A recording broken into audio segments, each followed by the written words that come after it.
There's a crack in the driveway. Most people look at it and see damage, something to fix, something to ignore. I looked at it and saw something else. Because underneath that slab of concrete, in the dark, in the cool, in the damp, something was already living, something that has been surviving there, quietly, for longer than any of us have been alive. I didn't build a farm, I didn't buy equipment, I just paid attention. What you're looking at right now is a protein harvest from a hole in the ground, lined with a few flat stones, fed with kitchen scraps that would have gone into the bin. This is a mealworm pit, and it is full. No electricity, no bags of feed from the store, no special tools. Just a shallow trench, some organic matter layered inside, and time. The cost to set this up was nearly nothing. And somehow, most people alive today have never seen one. This is not a new idea. It is, in fact, one of the oldest food production methods we know of. Archaeological evidence from ancient China, from pre-Columbian America, from subsistence communities across Southeast Asia and Sub-Saharan Africa, all show variations of the same principle. Insects cultivated in the ground, in stone pits, in ceramic vessels buried at the base of garden walls, raised not as a curiosity, but as a staple. The Roman naturalist Pliny the Elder wrote about the Roman elite eating a larva called cassus, fattened on flour and considered a delicacy. In Japan, there is a word for it, hachinoko, wasp larvae, harvested from nests buried in the soil, eaten for centuries as a concentrated source of nutrition in mountain communities where other proteins were scarce. And mealworms specifically, Tenebrio molitor, have been documented in European grain stores for at least 2,000 years. Not as pests at first, as a resource. Even NASA studied them in the 1990s as a candidate for long-duration space missions, a closed-loop protein source that could survive and reproduce on organic waste indefinitely in a confined space. And yet, here we are, most of us throwing away food scraps every day, buying protein from the other side of the world and walking right over the cracks in our driveways without a second thought. Let me explain what is actually happening here, because it is simpler than it sounds. Mealworms are not worms. They are the larval stage of a small, dark beetle. The beetle lays eggs. The eggs become larvae. The larvae eat, grow, and can be harvested, or left to pupate, become beetles, and start the cycle again. Think of it like a sourdough starter. You feed it, it grows. You take some, it keeps going. As long as you maintain the conditions, the colony is self-sustaining. Indefinitely. The larvae eat almost anything organic. Grain, vegetable scraps, coffee grounds, dry leaves, cardboard. They do not need much moisture. They do not need warmth. They actually prefer cooler, darker environments, which is why a subterranean pit works so naturally. The ground itself becomes the infrastructure. The stone lining holds moisture and temperature steady. The layered organic matter becomes both food and habitat. The darkness keeps the colony calm and productive. It is, essentially, a system that the larvae want to be in. Here is how to build one. And I want you to notice how ordinary every single part of this is. First, find your location. A shaded corner of a yard works best, the north side of a wall, or a spot that gets no direct afternoon sun. You want stable temperature, somewhere that stays cool in summer and does not freeze completely in winter. Second, dig the pit.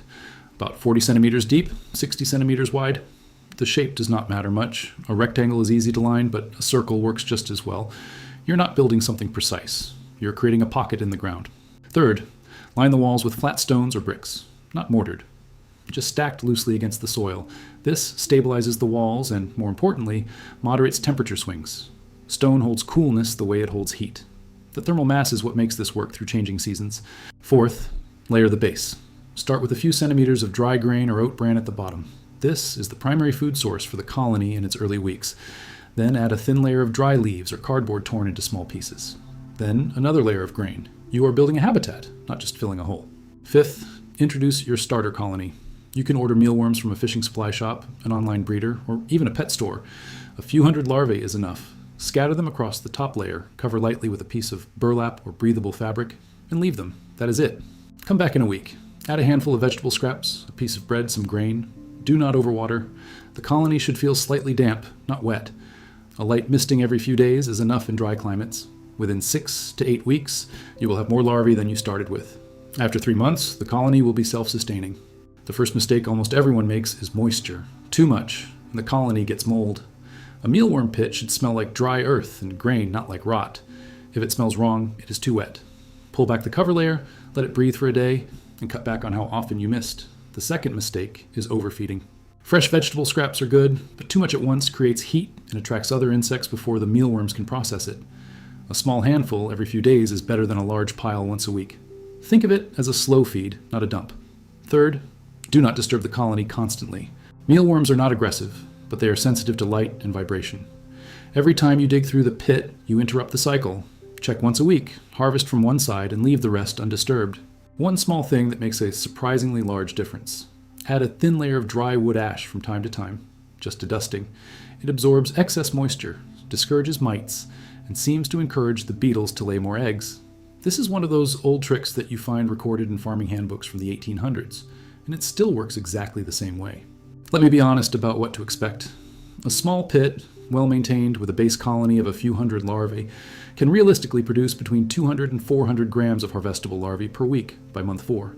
That is not enough to replace your entire protein intake, but it is enough to supplement it meaningfully. Mealworms are approximately 50% protein by dry weight. They are also high in healthy fats, iron, and B vitamins. The nutritional profile is comparable to beef gram for gram. In a warmer climate with a larger pit, the yields increase significantly. In a cool northern climate with short summers, you may see production drop in winter unless you insulate the pit or move part of the colony indoors. The most useful comparison I can give is this. A pit the size of a kitchen sink, maintained with almost no effort, produces more usable protein per square meter than most livestock operations. Not more than the whole farm. More per square meter of active production space. Here's the thing that stopped me cold when I first read it. Mealworms can survive and reproduce on nothing but cardboard. Not thrive, not produce optimally, but survive. Reproduce, continue. Because cardboard is made of cellulose, and mealworms harbor gut bacteria that can partially break down cellulose into usable nutrients.